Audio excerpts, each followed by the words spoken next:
एक बार मैं अखबार देख रहा था, लगभग 2 महीने पहले की बातें होंगी।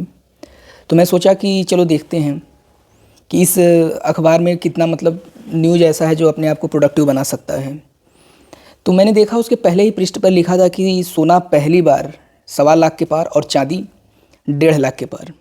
और उसके अखबार के आखिरी पृष्ठ के एक छोटे से सेक्शन में हार्डली 10 लाइन का सेक्शन होगा, जिसमें एक नोबेल प्राइज़ के बारे में अनाउंसमेंट हुआ था। 3 साइंटिस्ट थे, केमिस्ट्री में उन्हें नोबेल प्राइज़ मिला था एक महत्वपूर्ण कंपाउंड के खोज के कारण। देखिए, ये जो चीज़ें हैं, कहने को बहुत छोटी बात हो सकती है। हम कह सकते हैं कि ये कोई इंडियन नहीं था जिसको नोबेल प्राइज़ मिला है। तो मैं कहना ये चाहता हूँ कि जो वैज्ञानिक होते हैं, जो वैज्ञानिक उपकरण होता है, वो यूनिवर्सल होता है।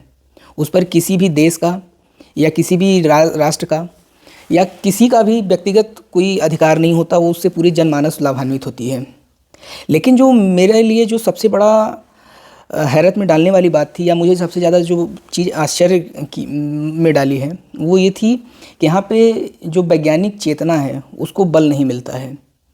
ये जो सोना चांदी ये सब परंपरा की चीज़ें हैं, ये बताने के लिए कि अब शादी में इतनी महंगाई पड़ने वाली है। तमाम तरीके के और भी कंपनी के ज्वेलरीज़ के और मॉल वाल का विज्ञापन था उसमें, पर जो महत्वपूर्ण चीज़ होनी चाहिए, जिसको ज़्यादा स्कोप मिलना चाहिए, उसको एक छोटे सेक्शन में या ये कह ले कि हाशिए पे रख दिया गया है। यही कारण है कि लोगों का जो मानसिक स्तर है, जो चेतना है, लगातार गिरता चला जा रहा है। कहने को ये बातें छोटी हो सकती है, पर वास्तव में ये बातें उतनी छोटी है नहीं जितना हम समझते हैं। इस पर हमें ध्यान देने की आवश्यकता है, और हमें इस बात को भी इंश्योर करना होगा कि कहाँ पे या कौन सा फील्ड है जहाँ पे स्कोप बनता है, जिसको अभी और भी इंसेंटिवाइज़ किया जा सकता है, जिसको बल दिया जा सकता है।